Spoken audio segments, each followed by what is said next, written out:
Namaste. Hello everyone. Welcome to Shal Gulhati, Shiva and Mysticism for another episode of Monday with Mahadev.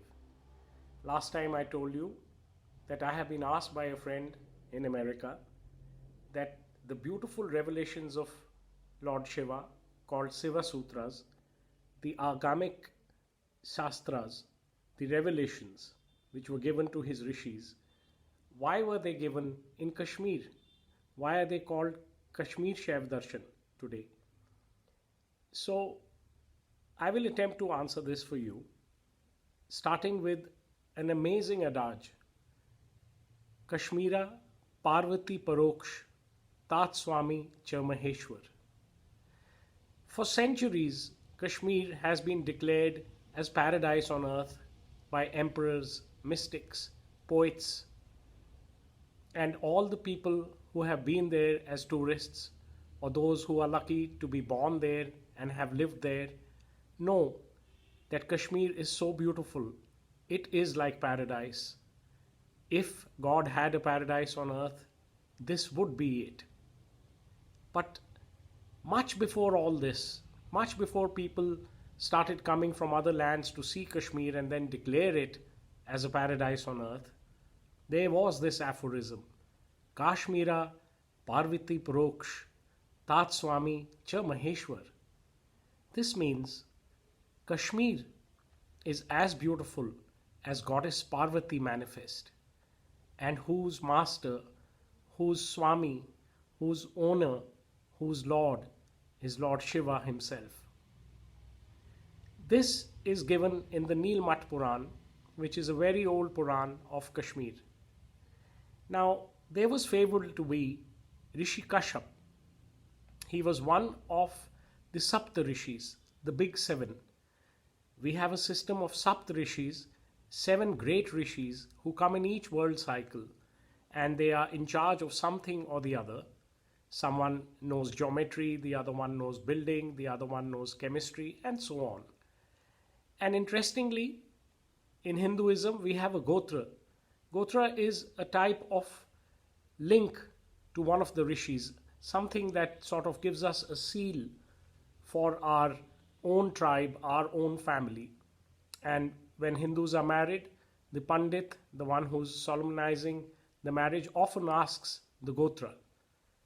And it's just a coincidence that my family Gotra is Kashyap. Rishi Kashyap is fabled to have been a great meditator, a great lover of Shiva. And there was a time, many, many thousands of years ago, probably in a different world cycle, when what we know as the Valley of Kashmir today was actually just mountains and a huge lake in the middle of the mountains, a huge lake surrounded by mountains from all sides, and very little land mass, little or none. And Kashyap used to sit on the mountains and meditate. And one day he thought to himself that this surrounding is so beautiful, but there's hardly any land mass. So if the lake would dry up a bit, then the land mass would come out and this place would become like heaven on earth. And the legend is that Kashyap Rishi meditated and dried up some part of that one lake which was called Satisar.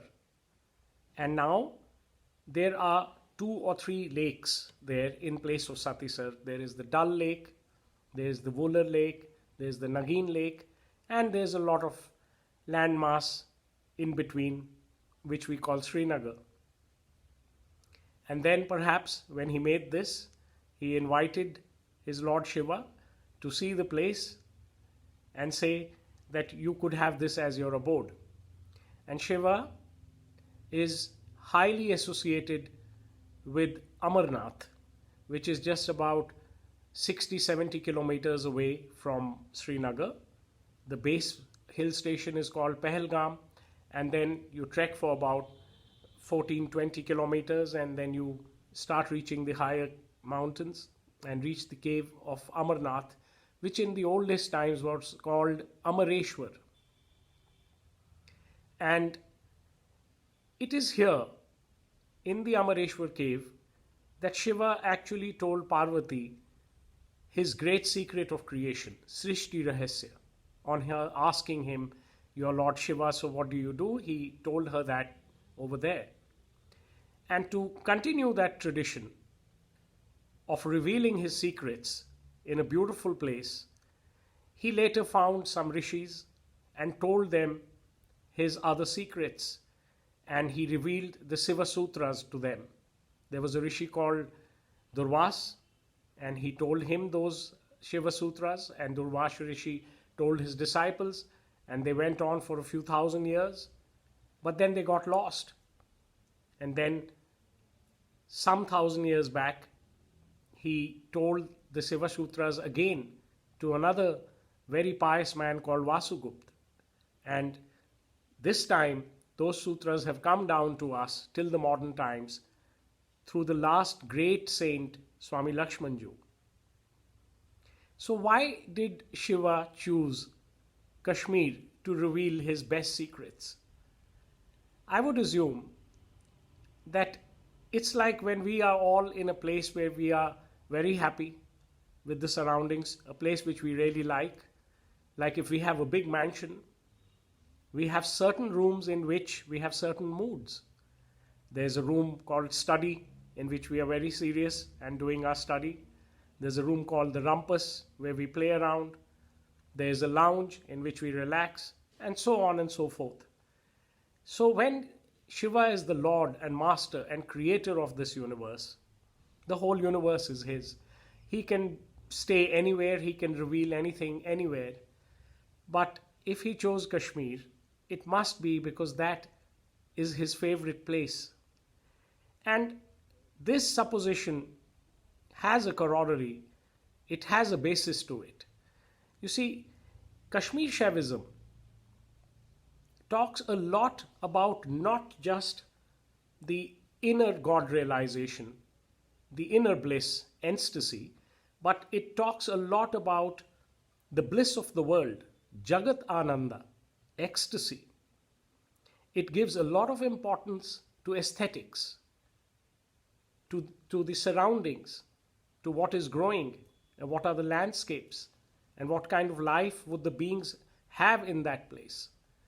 So in Kashmir, where you have everything, mountains, lakes, rivers, pine trees, animals, deer, so many beautiful things, and fruit, apples, peaches, and flowers, cherry blossoms, so on and so forth. It is so beautiful that it is easy to be astonished at God's creativity.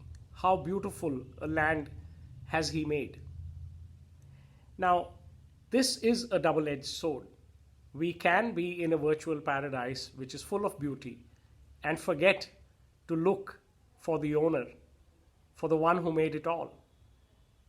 So we have to be careful that we do not get so enchanted by the outer beauty that we forget the inner connect with God. And this is what I think is the link. Shiva chose to reveal his highest secrets, his highest knowledge in Kashmir because that was and is his favorite place, the most beautiful place, full of aesthetics, in a place where you can get enraptured in a minute. In that place, Shiva wanted to teach that this enrapturement, this amazement, this vismaya is a right place for Yog Bhumika. The Shiva Sutra Vismaya Yog Bhumika means that the stations of yoga are amazing. As the yogi matures his yoga, he goes through amazing things. It also means that amazement and wonderment is a great place to do yoga, to connect with your own godliness, to connect with your Shiva. And that is why I think that the most beautiful Shiva Sutras and many other really good texts were revealed by Shiva in Kashmir. And we are grateful that today we have it all for the entire world. And this is my take for my friend who asked, why Kashmir? For all the beautiful revelations. And my answer is, why not? Wouldn't you do it in the place that you like best in your own abode? Om Namah Shivaya.